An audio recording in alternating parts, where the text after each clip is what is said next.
മനുഷ്യ ശരീരത്തിൽ എവിടെയെല്ലാമാണ് കോണുകൾ ഉള്ളത്? Very good. നമ്മുടെ കാവ്യുണ്ട്, ഇന്നലെ കണ്ടില്ലല്ലോ. അവർക്ക് കോണുകൾ വരയ്ക്കാനും അളക്കാനും അറിയില്ല. കൊണ്ട് പുറത്ത് നിൽക്കുകയാണ്. കാവ്യ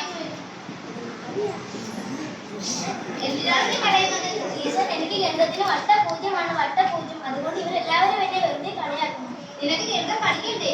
നിന്റെ ജീവിതത്തിൽ വളരെയധികം പ്രാധാന്യമുണ്ട് ഗണിതത്തിന്. ക്ഷമിക്കേണ്ട, നീ കൂടുതൽ ശ്രമിക്കാൻ ഗണിതം വളരെ ഞാൻ ശ്രമിക്കാൻ. ഇനി നമുക്ക് പഠിക്കാം. ഒരു വരയെ മറ്റൊരു വര കൊണ്ട് മുറിക്കുമ്പോൾ ഇവിടെ എത്ര കോണുണ്ടാവുന്നു? ഈ കോണുകളുടെ തുക 180 ഡിഗ്രിയാണ്. ഈ കോണുകളുടെ തുക എത്ര ഡിഗ്രിയാണ്? ഈ കോണുകളെ രേഖ ജോഡി ഈ ഇത്തരം കോണുകളെ എന്ത് പേര് അറിയപ്പെടുന്നു? എടുക്കാൻ. ഇനി ഞാൻ കുറച്ച് ചോദ്യം തരാം, നിങ്ങൾ അതിന് ഉത്തരം നൽകണം. ഒരു കോണിന്റെ അളവ് 40 ഡിഗ്രി ആണെങ്കിൽ മറ്റേ കോണിന്റെ അളവ് എത്ര ഡിഗ്രി ആയിരിക്കും? എല്ലാവരും കണ്ടെത്തും. ഒരു കോണിന്റെ അളവ് 60 ഡിഗ്രി ആണെങ്കിൽ മറ്റേ കോണിന്റെ അളവ് എത്ര ഡിഗ്രി ആയിരിക്കും? ഒരു കോണിന്റെ അളവ് 30 ഡിഗ്രി ആണെങ്കിൽ മറ്റേ കോണിന്റെ അളവ് എത്ര ഡിഗ്രി ആയിരിക്കും? എല്ലാവരും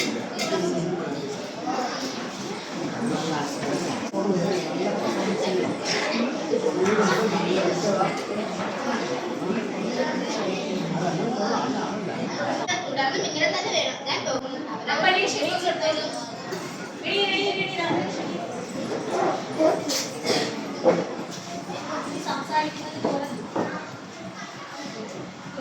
അയ്യോ, എന്റേത് വീണ്ടും തെറ്റിയല്ലോ.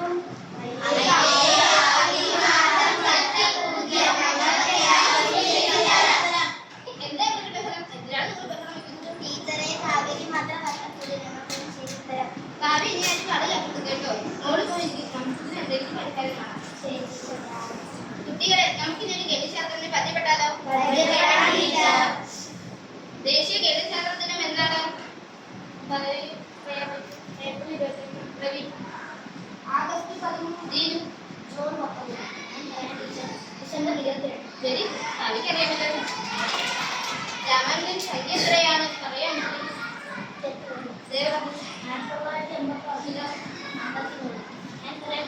1729. ഇടുക്കി. രാമാനുജൻ ജനിച്ചത് എവിടെയാണ്? പറയോ? സൂര്യകത്ത്. കോഴിക്കോട്.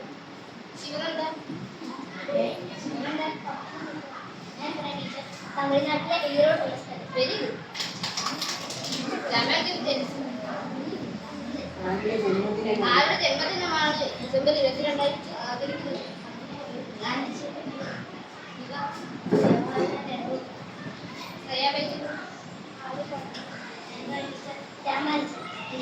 ഞാനിവിടെ 4 ചോദ്യം ചോദിച്ചത് ശരിയായ ഉത്തരം നൽകിയത് കാവ്യാണ്. കാവ്യ നല്ല കുട്ടിയാണ്. ആരും ഇനി കാവ്യെ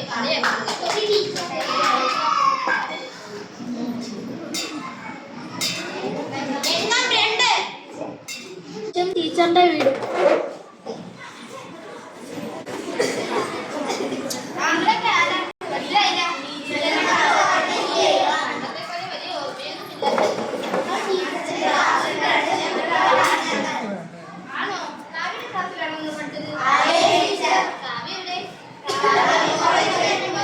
നിങ്ങളൊക്കെ ഇപ്പൊ എന്ത് ചെയ്യുന്നു?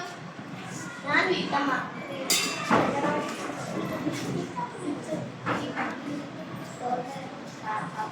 Right.